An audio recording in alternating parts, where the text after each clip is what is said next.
She stole from me. But instead of kicking down her door, I logged into mine and destroyed her reputation with a keyboard. My name is Emily. I'm 52 years old, a former corporate consultant who left the chaos of Manhattan boardrooms for something far more personal, caring for my aging mother full-time.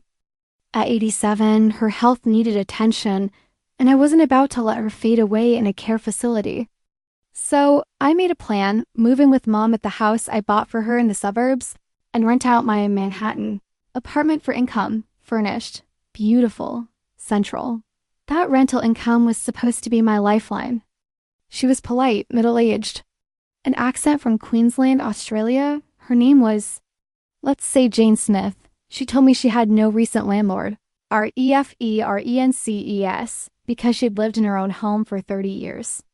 Fair enough, she was gainfully employed, had strong financials, presented charming letters of recommendation. There wasn't a whisper of anything suspicious. I thought I was handing the keys to a responsible woman. I had no idea I was opening the door to a storm. The first 7 months, smooth, rent arrived on time. No complaints. Then silence. No payments, no emails, my calls, ignored. I gave her grace. One missed payment turned into 2, then 3. By month 8, I had no rent, no contact, and no patience. I took legal action housing court to start eviction, and then small claims court for the damages I began to suspect were accumulating inside my home. Still, she said nothing. Just vanished, like I never existed. She thought she could disappear back to Australia untouched. When the eviction order was granted and the marshal posted the notice, she was already gone. The apartment was left in a disgusting state. Filthy, microwave broken, sofas stained, trash everywhere. I documented everything, photos, receipts, court judgments. She owed me over $23,000 and total $16,000 and unpaid rent, $7,000 plus in damages. And what did she do? She fled the country, not a word. No apology, no shame, but I didn't scream. I didn't cry. I opened my laptop. I didn't forget her name. In fact, I typed it into every browser, every search engine, over and over. Jane Smith from Queensland, Australia. I needed to know if anyone else had written about her. Nothing, not a trace. She'd wiped herself clean. No social media, no complaints, no bad tenant history. And that's when I realized maybe she had done this before. Or worse, maybe I was the first. And I wouldn't let myself be the last. She had a unique name. Too unique. So I did something she never expected. I bought her name as a domain. JaneSmith.com. It cost me pocket change. A few clicks later, the domain was mine, blank canvas. Unlimited potential. I knew what I was about to do wasn't about rage, it was about reality. Cold, honest, factual reality. And if she had lived with such little shame, then I would show the world the truth she left behind. No slander, no emotion, just facts. I uploaded the court documents, the housing court eviction, the small claims judgment, the breakdown of costs. I added photos. The stained sofas, the broken microwave, the moldy dishes, the eviction notice taped to the door. I was careful, meticulous. Every word I typed was backed by evidence. I didn't call her names. I didn't speculate.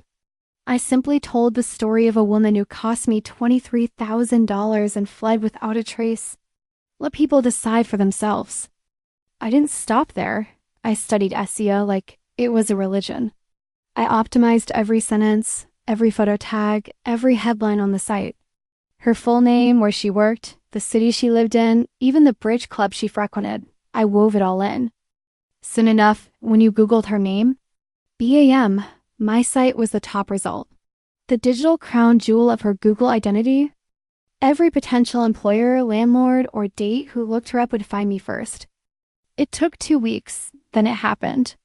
I checked the traffic logs on the site, and there it was, an IP address that matched her workplace. Someone at her office had visited the page. Then another. Then someone from a university in Queensland. Then a law firm. Word was getting around. My inbox started receiving quiet messages. I saw Jane at a conference. I used to work with her. Thank you for posting this. She almost rented my apartment. I didn't respond. I just watched. At first, it was just web traffic. Numbers, locations, browsers. But soon the silence broke. The first email came from someone claiming to be a conference attendee. They had seen her speaking at an industry event, then searched her name out of curiosity. What popped up? My website. They said they couldn't believe it. The woman who stood on that stage so confidently, talking about ethics and business and community leadership, was the same person who had trashed my apartment and disappeared. That email was followed by another this time from a landlord who had recently received an inquiry from her. They Googled her name before calling back. They found my site and changed their mind. She never got the apartment.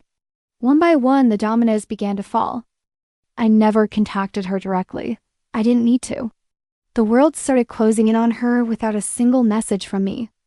One of her former references, someone who had written a glowing letter for her when she applied to my apartment, wrote me back in shock. I had no idea, they said.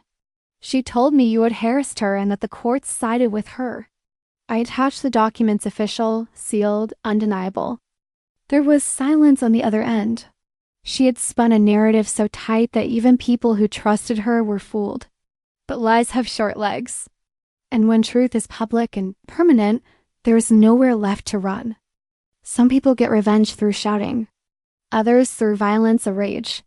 Mine came quietly through the hum of a server, the blinking of a cursor, and the rise of a website on Google's front page. I checked the analytics daily, not because I was obsessed, but because I was empowered. Watching the spike in views, the bounce rate, the referrals. Her employer visited 3 more times in 1 week. Another viewer came from a government server. Each click meant someone else knew. Someone else had seen her real face. There was no need to yell. The truth was loud enough now. T's been almost 3 years. The domain name, still mine. The website, still up. The cost to keep it online, a fraction of what she stole from me. And yet, the return, immeasurable. It's not just about the money anymore. It's about the message. Actions have consequences. You don't get to steal and vanish without a trace. Not when your name is unique. Not when your victim has Wi-Fi and a sense of justice. I've received no apology, no repayment, no acknowledgement from her. But every time someone types her name, I make sure my story is what they find. I turned her digital shadow into a spotlight. Do I regret it? No, not one bit. Some nights, I lie awake and wonder if she ever expected someone like me to fight back this way. I wasn't violent. I didn't fly to Australia or threaten her family. I just used what she underestimated: the truth, the internet, and persistence. In a world where reputation is currency, I made sure she went bankrupt. The best part? I never even raised my voice. She thought she got away unscathed. But every Google search reminds her otherwise. There is a specific kind of silence that comes when you've been wronged and people expect you to just move on. Friends, even well-meaning ones, told me to let it go. She's gone, Emily. Focus on your mom. Life's too short to hold on to anger. But it was never about anger. It was about principle. I had done everything right. I screened her carefully. Provided a fully furnished apartment. I gave her dignity, trust, and patience. And what did she give back? A trashed home and $23,000 in losses. But worse, she gave back silence. Cowardice. Evading court, ignoring my calls, vanishing without a word. That kind of betrayal doesn't deserve forgiveness. It deserves accountability. And if I had to carry the weight of what she did, then so would she on every search engine, in every future interaction, on every date, at every job interview. I didn't raise my voice, but I built something louder than a scream. What she never understood was that the quiet ones can be the most dangerous. I'm not impulsive. I don't yell.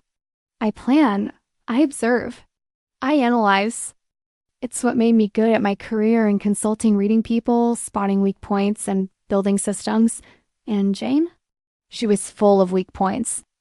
A woman who depended on a flawless reputation, who held herself like a professional, who likely had no idea that her name so rare, so traceable could be her undoing. And the irony?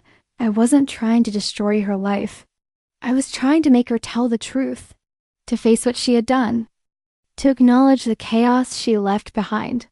But when she ghosted me, fled court, and buried her head in the sand, I realized something chilling. She was counting on me being powerless. She thought distance meant safety. She thought the internet was her shield. She forgot that the internet remembers everything. Let's talk numbers. That domain name, $11.99. Hosting it? About $150 per year. A few coffees worth a month to host something far more potent than any legal filing. That's the thing. Jane probably assumed that I wouldn't pursue her legally once she fled, and she was right.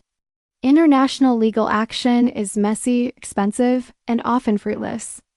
But what she didn't count on was that I could make her pay in a different currency her image, her reputation, her comfort. I didn't need to win a courtroom in Queensland. I just needed her to flinch every time someone asked. So, I Googled you. I made that happen for less than $200 a year. That's less than she owed me per week in rent. And yet, it keeps delivering a return on investment that no stock portfolio ever could. Because revenge, when rooted in facts and served with precision, doesn't just feel good, it works. I didn't stalk her, I didn't hack her. I used publicly available tools and a little bit of strategy. Reverse image searches, club newsletters, archived social media posts, professional conference rosters. Slowly, a picture emerged of her world in Queensland, her job, her hobbies, her social circle. I even found an old video of her giving a presentation about integrity in the workplace. I watched it twice, not out of bitterness, but curiosity.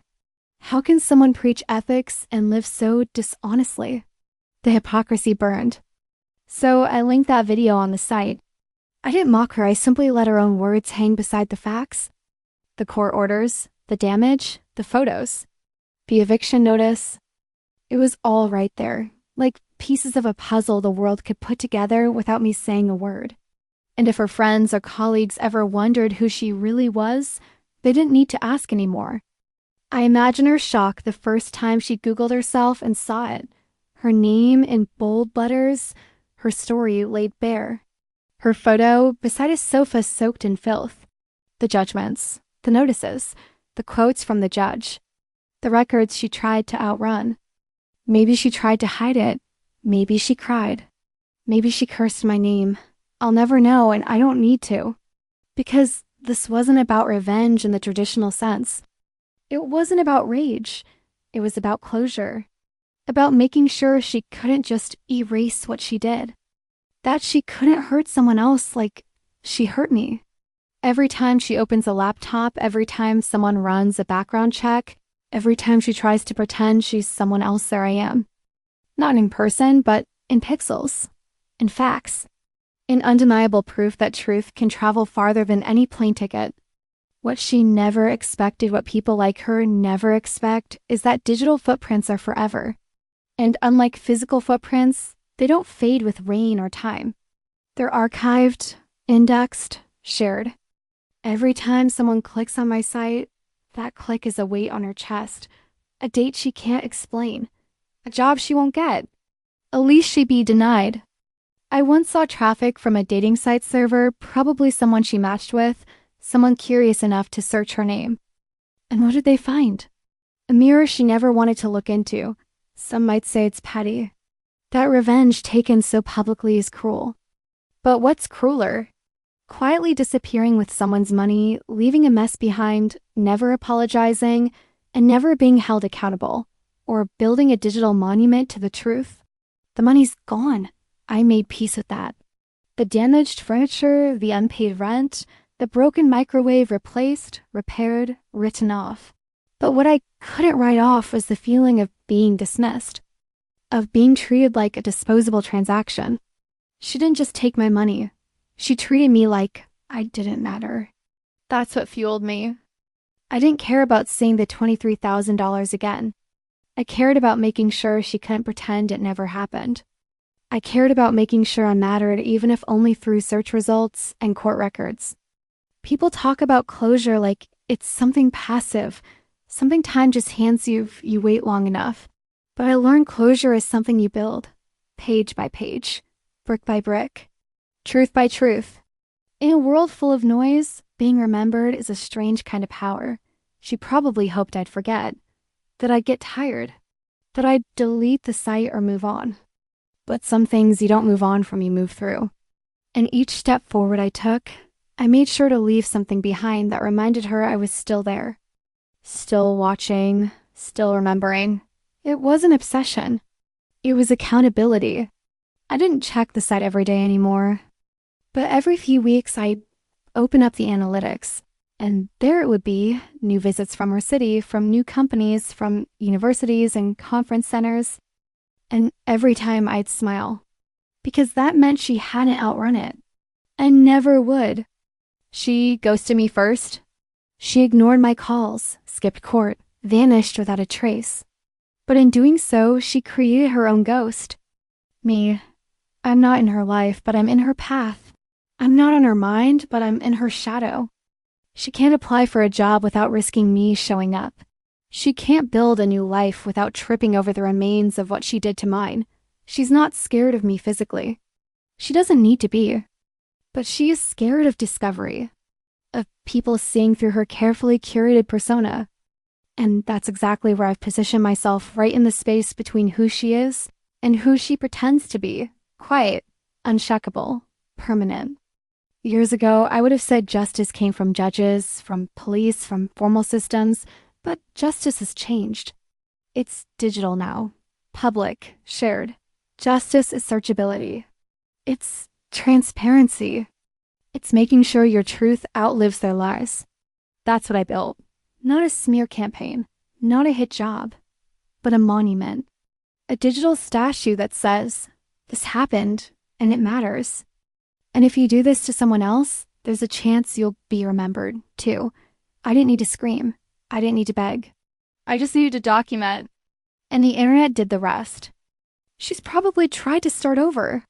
Maybe she's applied to new jobs, dated new people, tried to move into a nicer apartment. And maybe, for a moment, she felt safe. Until someone said the words that sent shivers through her spine. I Googled you. I don't have to be in the room for it. I don't even have to know it happened, but I know it does. Because the site still gets visits. Because the bounce rate tells me people stay and read. Because once you know what she did, you can't unknow it. Every time she tries to take a step forward, she's reminded of the mess she left behind, and that someone out there refused to let her walk away like nothing happened. That someone was me. There's a common misconception about revenge that it comes from hate, but hate burns fast. What I did came from something deeper, a need for the truth to stand unshaken. I didn't lie about her. I didn't insult her. I didn't wish her harm. I just refused to let her rewrite history. She had already tried to paint herself as the victim to references, to potential landlords, probably even to her colleagues. But I took the brush from her hand and put it in mine. I told the story she tried to bury, and I told it better with receipts. This wasn't about vengeance. It was about narrative control. Because if someone is going to tell your story, you better make sure it's you. It might surprise you, but I'm at peace now. I no longer refresh the analytics daily. I no longer check if she's responded. She never has. I no longer fantasize about her begging for forgiveness. She won't. That's not who she is. But that website, it stays. Not because I need it now, but because the next person might. Maybe a future landlord or a new employer. Or a woman at a bridge club who just has a gut feeling that something's off. I don't need to update the site. The truth doesn't change. I've moved on with my life. I still care for my mother. I still walk past the apartment I once rented, but I don't carry the weight of betrayal anymore. I left it behind on a server. It sounds strange, even to me, but part of me is grateful for what happened. Not for the damage, the debt, or the betrayal, but for the clarity it gave me. I learned what I'm capable of. I learned that justice doesn't always wear a robe. Sometimes it's coded into HTML. Sometimes it's hosted in silence. I learned that I don't need to scream to be heard. That the pen, well, the keyboard is still mightier than the sword. And I learned that even in the face of arrogance and cruelty, I could choose dignity. I didn't become like her. I didn't lie, manipulate, or vanish. I stood firm. And that strength will never leave me. But every lie leaves a scar, and every scar has a story. She tried to erase me from the chapter, but I became the footnote she couldn't delete.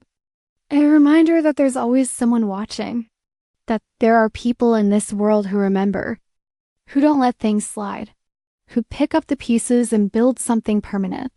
She thought she got away, but she didn't, not from the truth, not from the consequences, and certainly not from me. I didn't just take back control, I rewrote the ending.